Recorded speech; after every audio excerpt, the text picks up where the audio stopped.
আসসালামু আলাইকুম। শিল্পী হাউস ব্লগ থেকে ভিডিওটি শুরু করলাম। কাছে কিংবা দূরে যে যেখান থেকে ভিডিওটি দেখছেন, আশা করি সবাই খুব ভালো আছেন। আমার আজকের ভিডিওটি আপনাদের কাছে ভালো লাগলে প্লিজ একটি লাইক দিয়ে যাবেন, আর বেশি ভালো লাগলে সাবস্ক্রাইব করে ভিডিওর সাথে থেকে যাবেন। তো এখন এই তো ঘরের কাজকর্মগুলো করে নিতে আসছি প্রতিদিনের মতনই। তো প্রথমেই আমি ড্রেসিং টেবিলটা একটু গ্লাস ক্লিনিক দিয়ে একটু মুছে নিতে আসছি। গ্লাসগুলো মানে এত ঘোলা হয়ে আছে, এগুলো আর কি মুছে নিব এখন। ড্রেসিং টেবিলটা এই যে পরিষ্কার করে নিতেছিলাম, আর যে ভিতরে যে কসমেটিক রাখি এগুলো অনেক সময় এগুলো গুছাইয়ে নিছি, তখন আর দেখাতে পারিনি। এখন আমি আর কি উপরের এই যে আয়নাটা একটু পরিষ্কার করে নিতেছি। তো এখন এই তো ঘরের কাজগুলো শুরু করে দিলাম, তারপর ওয়ারড্রপটা আর কি মুছে নিব। এগুলো কয়েকদিন পর পরই আর কি মুছছি, প্রতিদিন তো মুছতে পারি না। তো ওয়ারড্রপটা অনেক ধুলাবালি পরে আসছে, এগুলো আজকে আর কি পরিষ্কার করে নিতেছিলাম। এই যে অনেক ধুলা পরে আসছে, তো এমনিতে আর কি মুছতেছিলাম। তো ময়লাগুলো আর কি এই যে উঠে যাচ্ছে।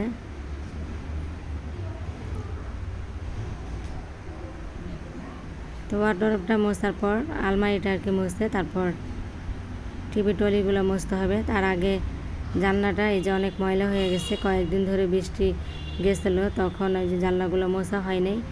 তো অনেকে যে ময়লা টয়লা পরে আসছে, এগুলো আজকে আমি এই কাপড়টা দিয়ে সুন্দর করে মুছে নিব।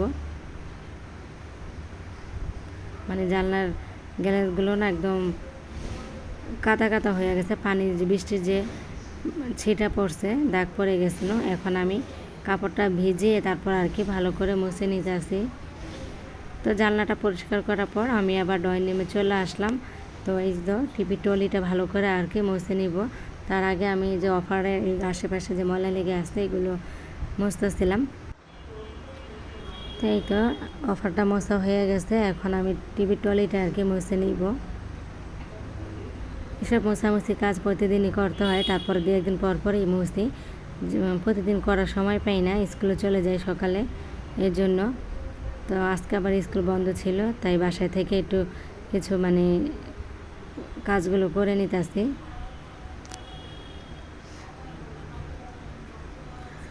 আমার মেয়েরা যে টিভি দেখতেছিল ওর নানুকে নিয়ে বসে, আর আমি ঘরের কাজগুলো শেষ করলাম।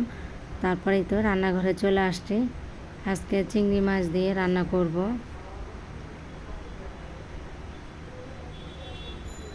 চিংড়ি মাছ দিয়ে ঝিঝিঙ্গা আর কি রান্না করব। আর এখানে যে গাড়ি কচু ছড়াটা ডাল রান্না করব, তারপর মিষ্টি কুমড়া রান্না করব,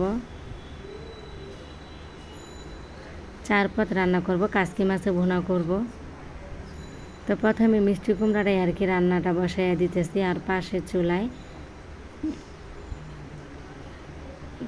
চুলায় রান্না বসাইয়া দিছি।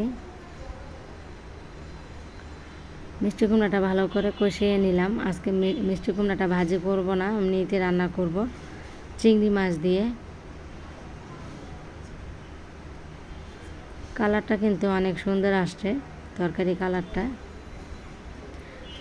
তো এই যে 2 চুলা আর কি তরকারিটা বসায় দিয়েছি। ঝিঝিঙ্গা দিয়ে চিংড়ি মাছ রান্না করতেছি, আর মিষ্টি কুমড়া দিয়েও চিংড়ি মাছ, আর হচ্ছে কাসকি মাছটা ভিজাইয়া রাখছি।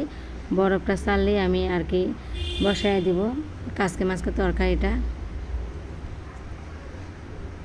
তো অল্প করে আর কি পানি দিয়ে দিলাম। এইখানে আমি কষানো হয়ে গেছিলো, তারপর এখন পরিমাণ মতন পানি দিছি। তো রান্না করতেছিলাম, তো রান্না ফাঁকে ফাঁকে আমি আবার এই যে ডাইনিং রুমে চলে আসলাম। একটু মেয়েরা আমার ছবিগুলো দেখতেছিল, অনেক ছবি এই ল্যাপটপে আর কি রাখছি। তো মোবাইলে রাখলে না অনেক সময় দেখা যায় ডিলিট হয়ে যায়, এর জন্য কিছু ছবি আমি এটার ভিতরে আর কি রাখছি। তো যখন মানে দেখতে ইচ্ছা করে তখন না এভাবে বের করে একটু দেখি।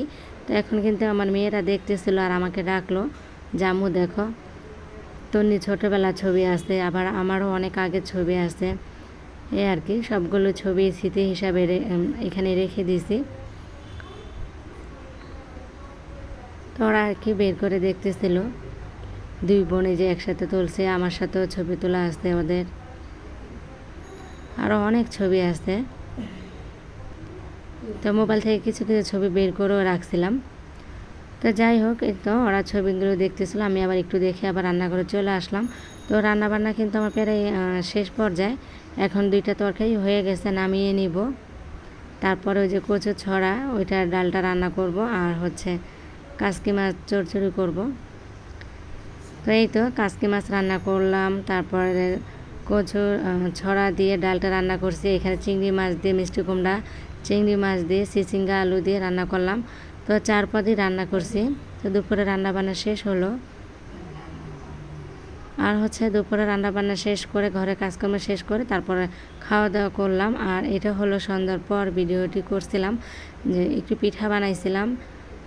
তো কাঁঠাল ছিল আর কি। কাঁঠাল তো এমনিতে অনেক কাঁঠাল আনা, 2টা কাঁঠাল নিয়ে আসছিলাম যে দেশ থেকে। তো অত বেশি খাইতে পারতেছিলাম না, মানে খাওয়া হয় নাই। তো একটা কাঁঠাল ব্লেন্ডার করে তারপরে একদম মানে ব্লেন্ডার করে নিয়েছি। তো কিছুটা রাইখা দিছি ফ্রিজে, আর কিছুটা দিয়ে কাঁঠালের পিঠা বানাচ্ছিলাম, এই যে বড়া পিঠা।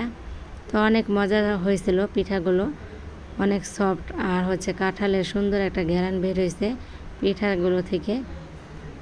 এখানে পিঠাতে কাঁঠাল দিয়েছি, তারপরে ময়দা দিয়ে চিনি টিনি দিয়ে আর কি বানানো হয়েছে এই বড়া পিঠাগুলো।